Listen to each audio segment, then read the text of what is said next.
할렐루야. 우리 주님이 다시 사셨습니다. 이 놀라운 부활의 소식, 그 부활의 소식이 우리 가운데도 들려주는 줄로 믿습니다.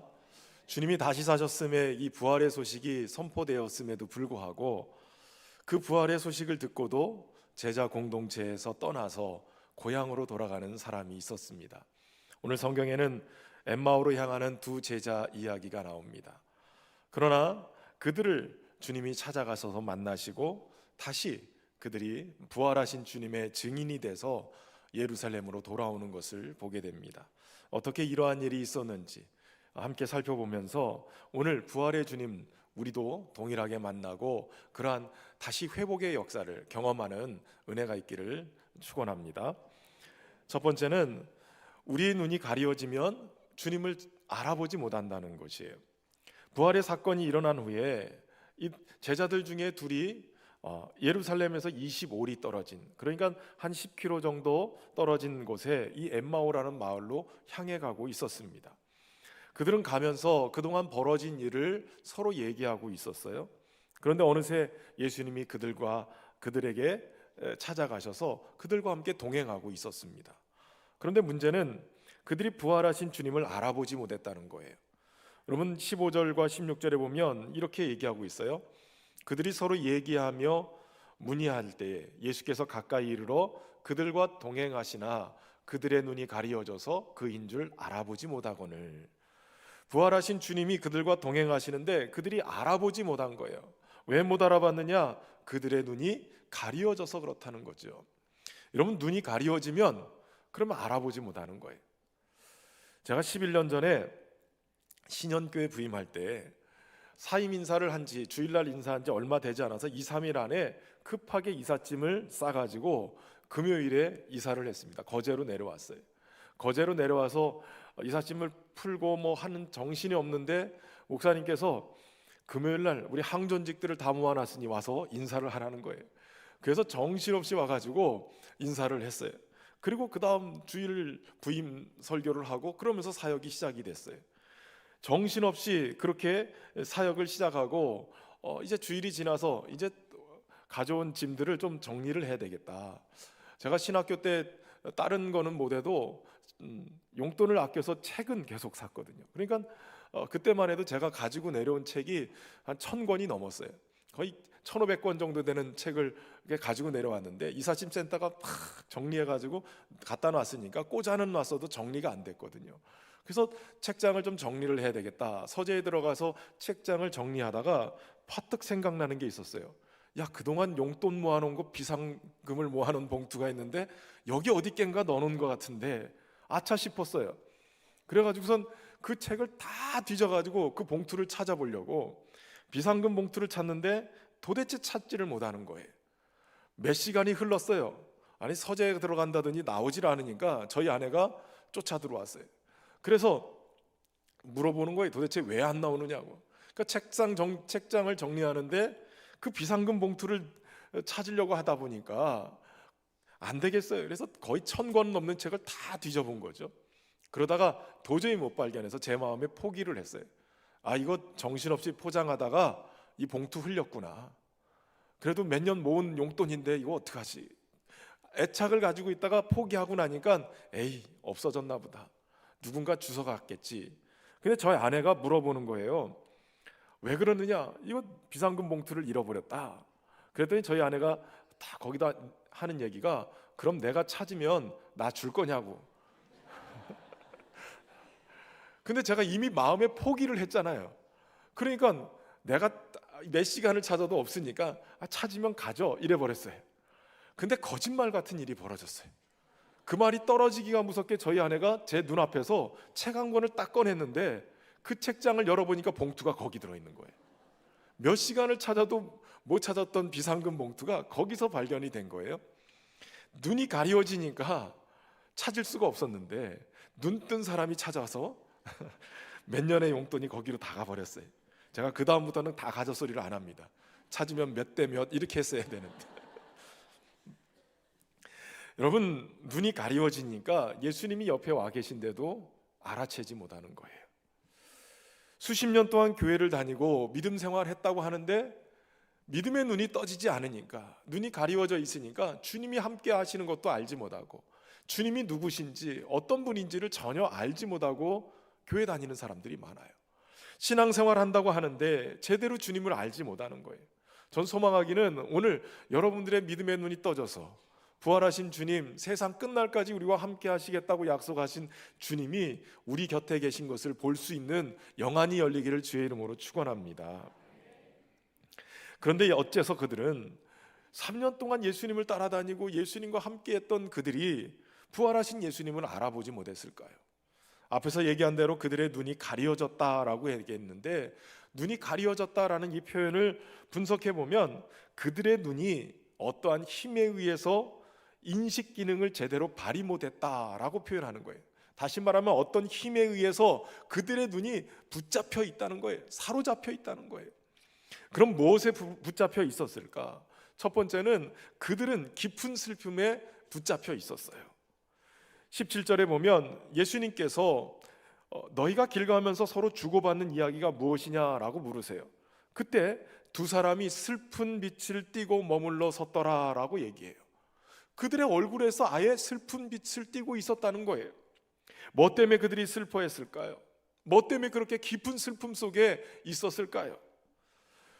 부활하신 예수님이 엠마오로 가는 그 길에서 만난 두 제자 중에 한 사람의 이름을 오늘 18절에 보면 글로바라고 기록하고 있어요.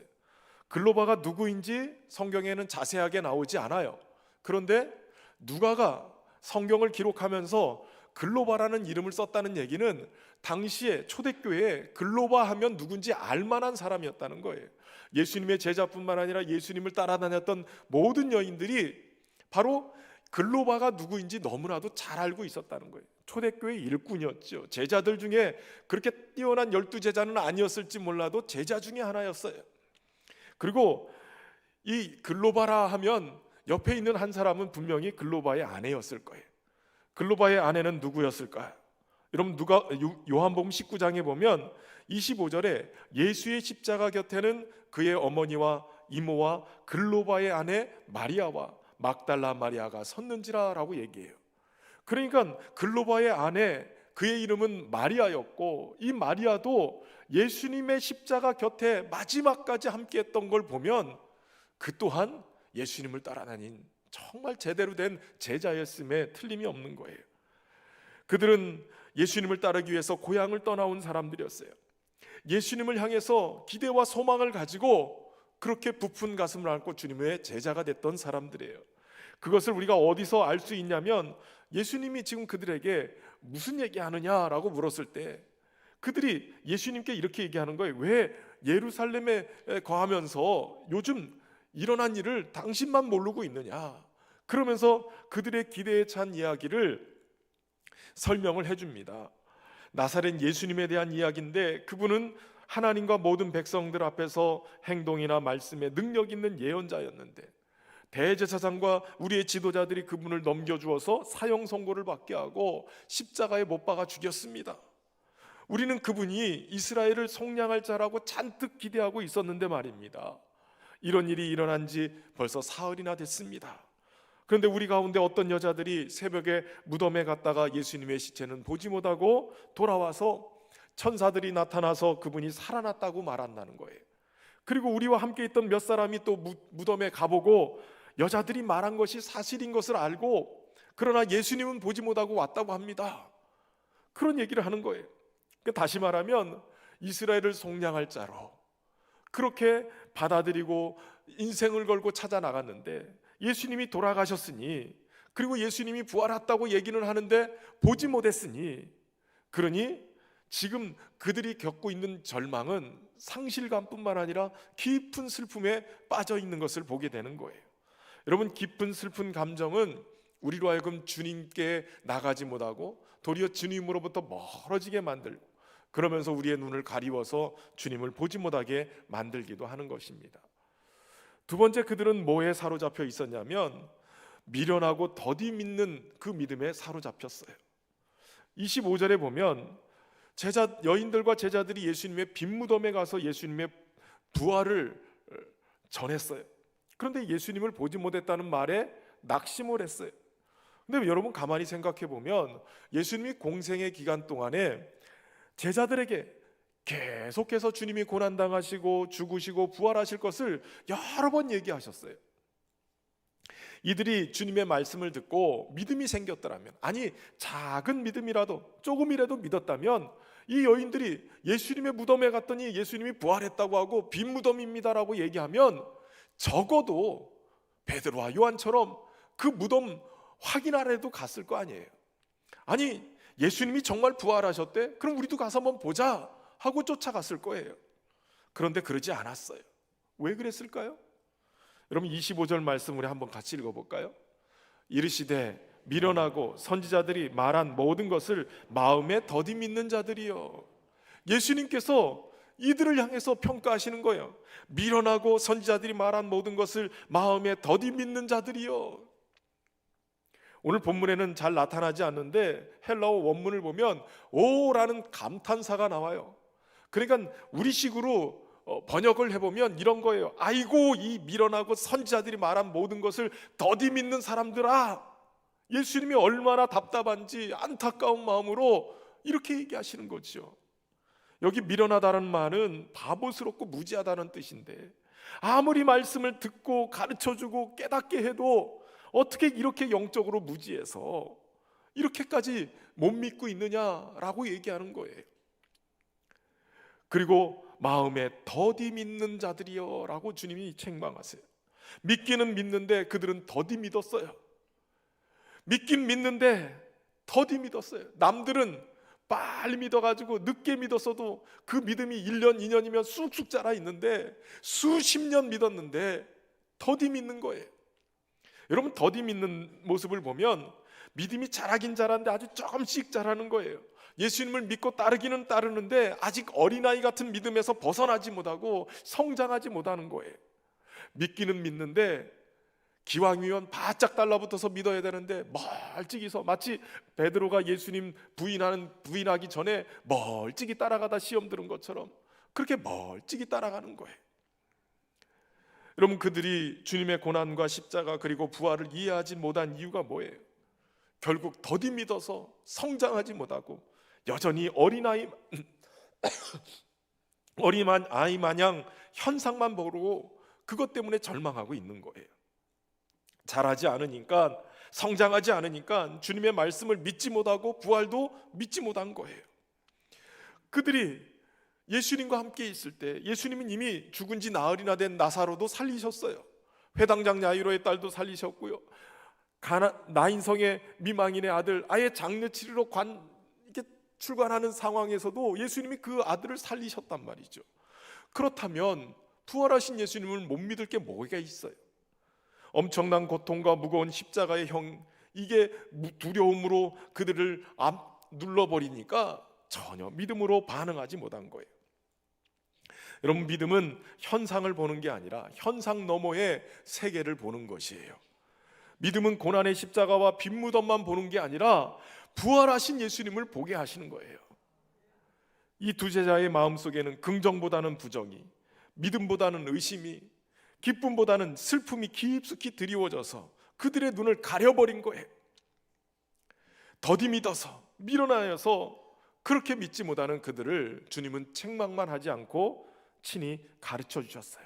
말씀을 풀어주신 거죠. 여러분 믿음은 그리스도의 말씀으로부터 말미암습니다. 그 말씀이 그들을 치유하고 회복하고 온전하게 만들어가는 거예요.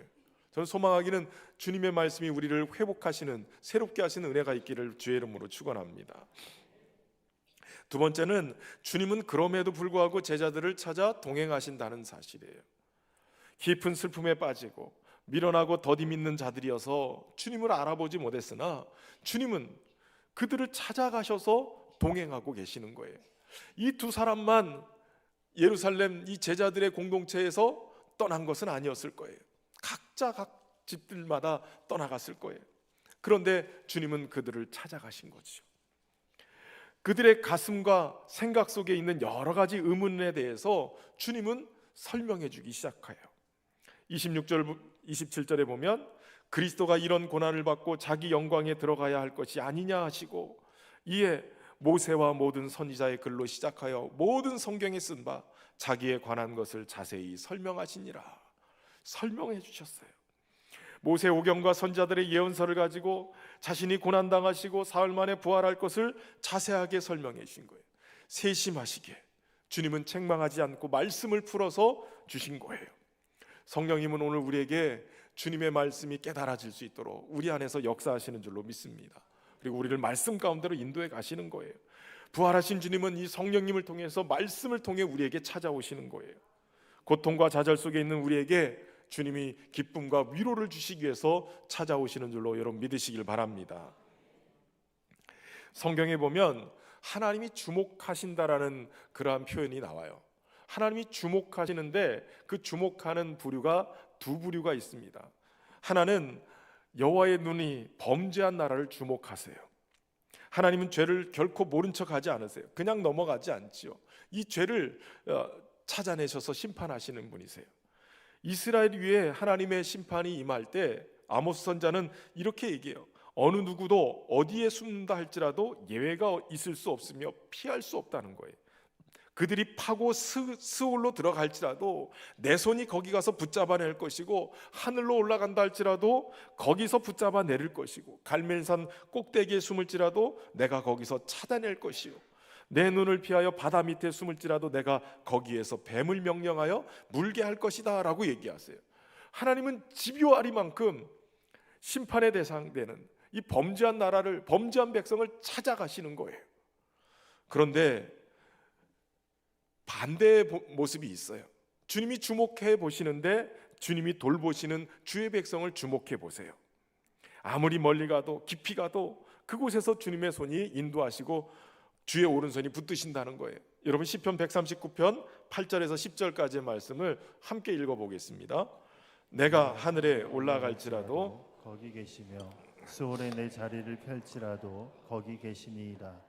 내가 새벽 날개를 치며 바다 끝에 가서 거주할지라도 거기서도 주의 손이 나를 인도하시며 주의 오른손이 나를 붙드시리이다. 아멘. 범죄한 자를 심판하기 위한 하나님의 주목하심, 그 집요하심이 십자가 위에 예수 그리스도를 향했어요.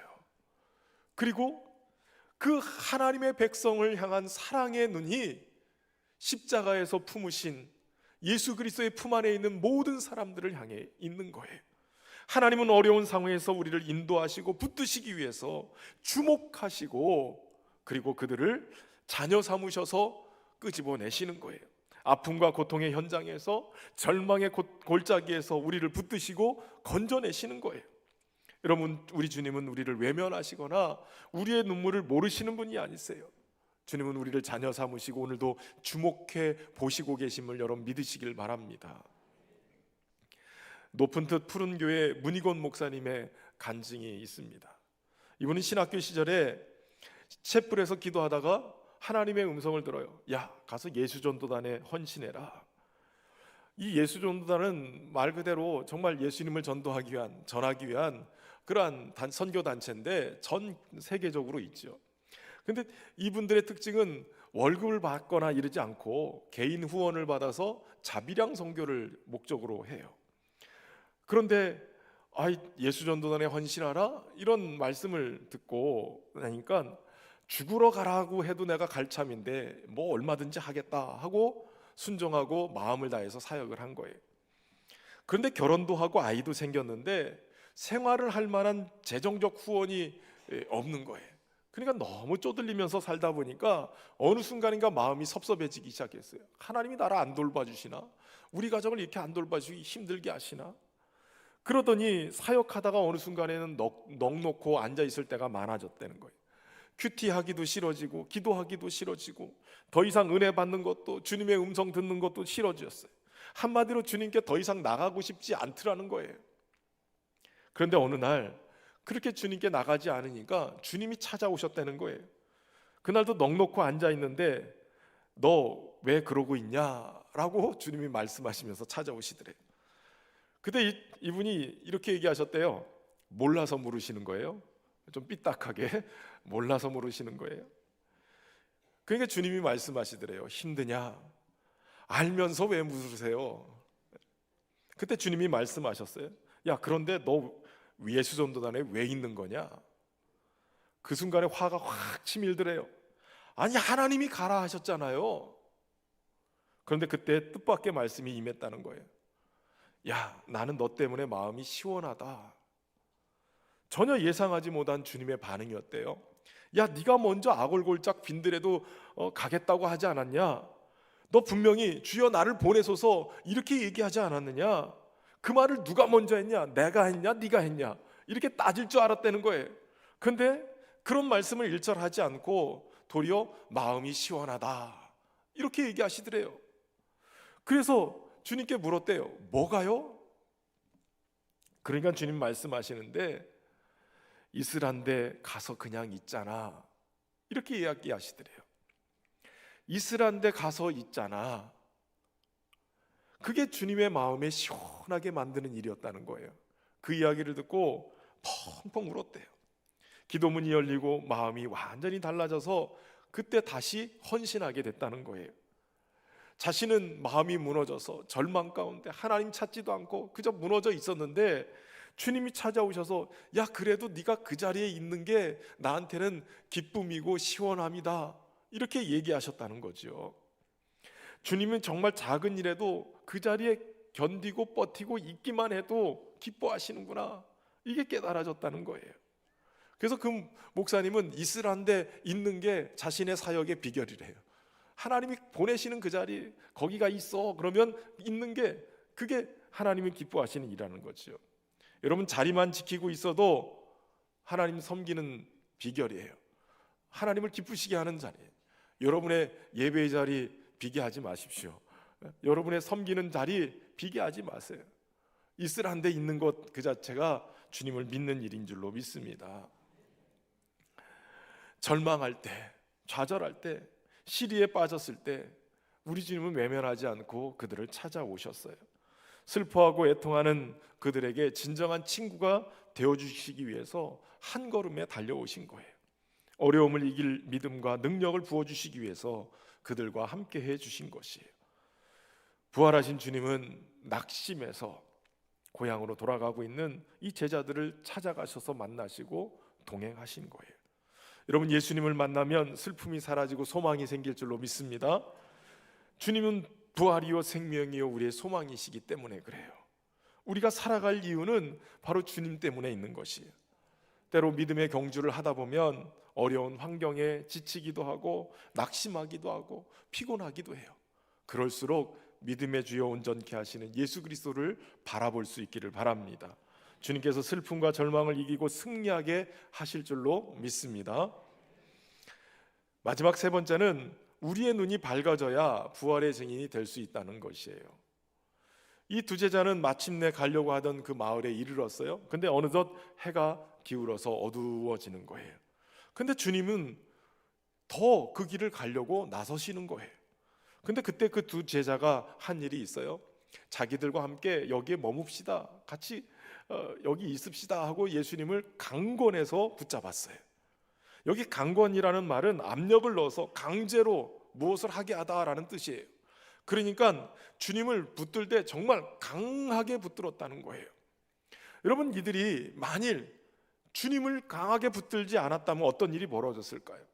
그대로 주님이 가시게 내버려뒀다면 그들은 계속 오랫동안 슬픔에 쌓여 있고 오랫동안 낙심해 있고 그들이 가지고 있는 의심을 계속 붙들고 있었을 거예요.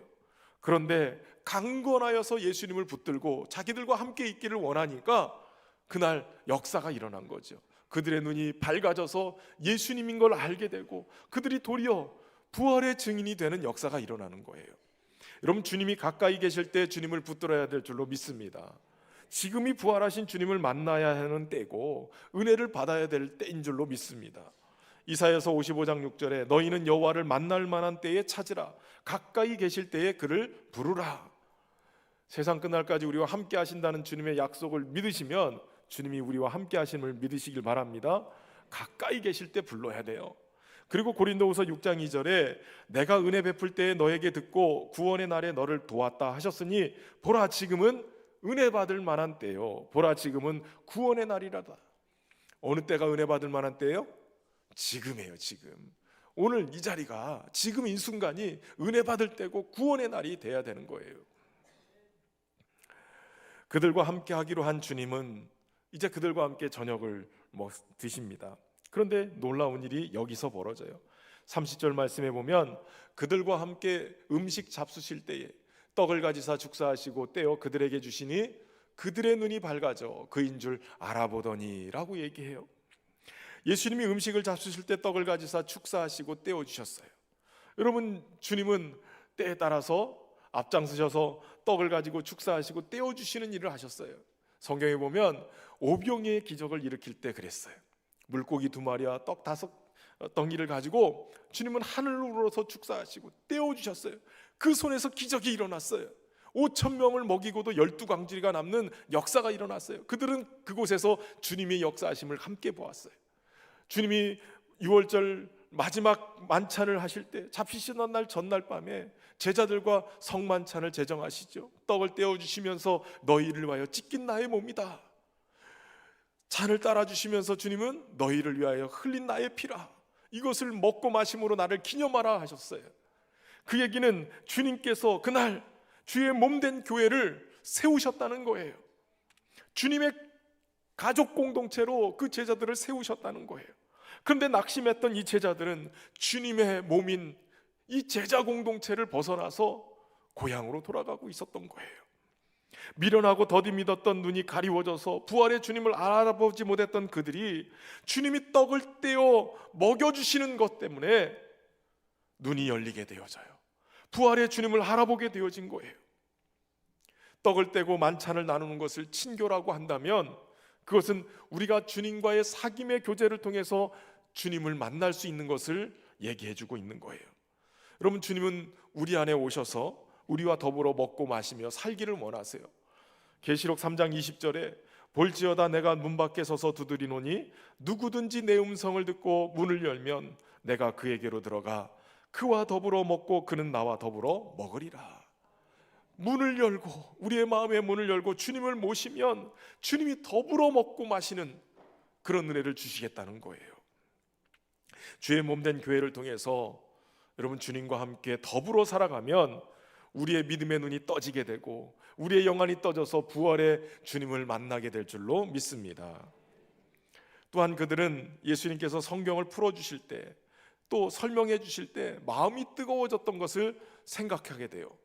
오늘 자신들의 눈이 열려서 주님을 만나게 된 그 순간에 그때부터 조짐이 있었어. 그때부터 우리의 뭔가가 있지 않았어 라고 얘기하는 거예요. 32절에 보니까 그들이 서로 말하되 길에서 우리에게 말씀하시고 우리에게 성경을 풀어주실 때에 우리 속에서 마음이 뜨겁지 아니하더냐라고 얘기해요. 그때부터 마음에 불이 붙기 시작했다는 거예요. 여러분, 예수님은 우리에게 말씀을 통해 만나시고 말씀으로 우리의 마음을 뜨겁게 하시는 분이세요. 부활하신 주님을 우리가 어떻게 만날 수 있어요? 말씀을 통해서 만날 수 있는 거예요. 요한복음 1장에 보면 태초에 말씀이 계시니라 이렇게 선포하고 시작하죠. 그 말씀이 곧 육신이 돼서 우리 가운데 오신 예수 그리스도시라고 얘기해요. 말씀이신 그분이 말씀대로 이 땅에 오셨고 말씀을 이루기 위해 사역하시고 순환을 당하시고 죽으시고 부활하신 거예요. 그러니까 예수님은 오늘 우리와 함께 하시되 말씀을 통해서 우리와 함께 하시는 거예요. 성경을 읽을 때, 설교를 들을 때 부활하신 주님이 말씀 속에 역사하실 때 나타나는 현상은 우리의 가슴이 뜨거워진다는 거예요. 우리의 마음이 뜨거워지는 거예요. 여러분, 왠지 아세요? 주님은 말씀 속에 불을 담아서 우리에게 주시기 때문에 그래요. 여기 뜨겁다라는 이 헬라어가 카이오메네라는 뜻의 단어예요. 이 말의 원 문자적인 뜻은 불타오른다는 거예요. 여러분, 말씀이 우리 안에 들어오면 그 말씀이 우리 안에서 불이 돼서 불타오르게 만들어요. 우리 주님은 말씀을 통해 우리의 마음에 불을 붙여주시는 분이세요. 그 불이 붙을 때 우리의 닫혔던 가리웠던 눈이 떠지게 되고 부활하신 주님을 만나게 되는 거예요. 하나님께서는 오바댜 선지자를 통해서 에돔 족속을 심판하는 심판을 선포하게 하십니다. 그때 오바댜서 1장 18절에 이렇게 말씀하세요. 야곱 족속은 불이 될 것이며 요셉 족속은 불꽃이 될 것이요 에서 족속은 지푸라기가 될 것이라. 그들이 그들 위에 불어서 그들을 불사를 것인즉 에서 족속에 남은 자가 없으리니 여호와께서 말씀하셨습니다. 지금 하나님은 그 백성을 불로 삼으셨다는 거예요. 불꽃으로 삼으셨다는 거예요. 불꽃으로 사역자를 삼으시고 하나님의 역사를 드러내는 증거로 쓰시는 거예요. 여러분, 꺼져가는 불꽃이라도 그 불꽃은 불이에요. 지푸라기를 덮어놓으면 그 불꽃이 모든 지푸라기를 사르게 되어져요.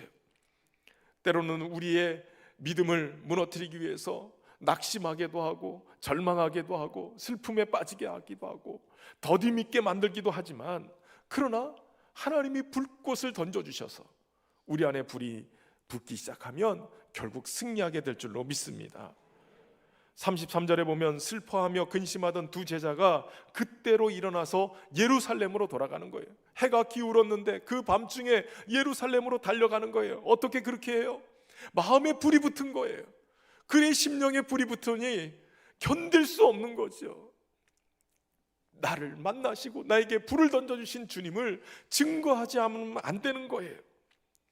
여러분, 그들의 마음에 말씀에 불이 붙었을 때 지푸라기 같았던 불신앙, 불순종의 요소들이 다 태워지고 이제 그들에게는 부활의 생명이 남아있는 거예요. 그래서 다시 떠나왔던 제자 공동체, 초대교회로 돌아가게 되는 거예요.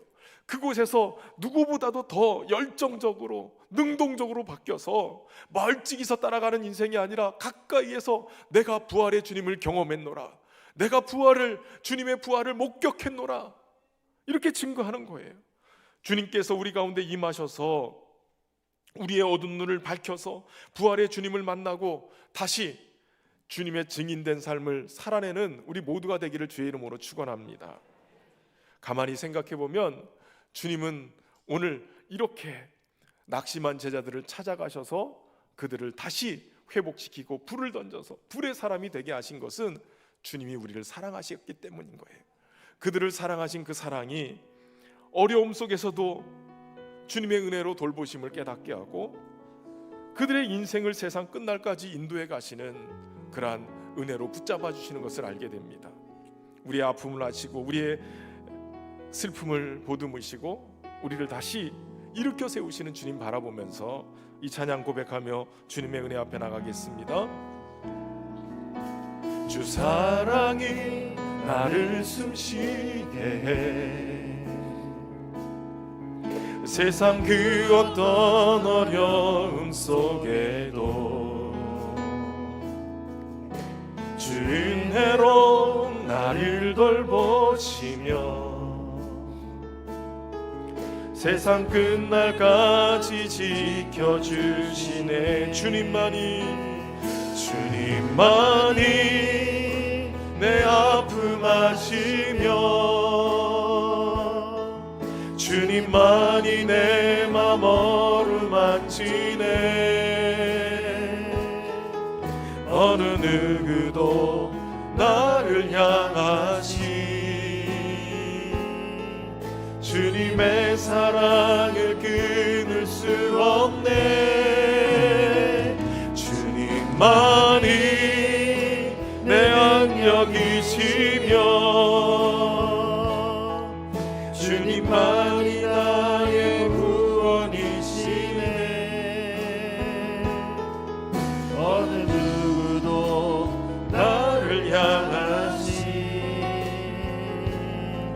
주님의 사랑을 끊을 수 없네. 주 사랑이 나를 이끄시네. 주 사랑이 나를 이끄시네. 내가 갈 수 없는 그곳으로 내가 갈 수 없는 그곳으로 주의 사랑 나를 붙드시며 세상 끝날까지 인도하시네. 주님만이 내 아픔 아시며 주님만이 내 맘 어루만지네. 어느 누구도 나를 향하시 주님의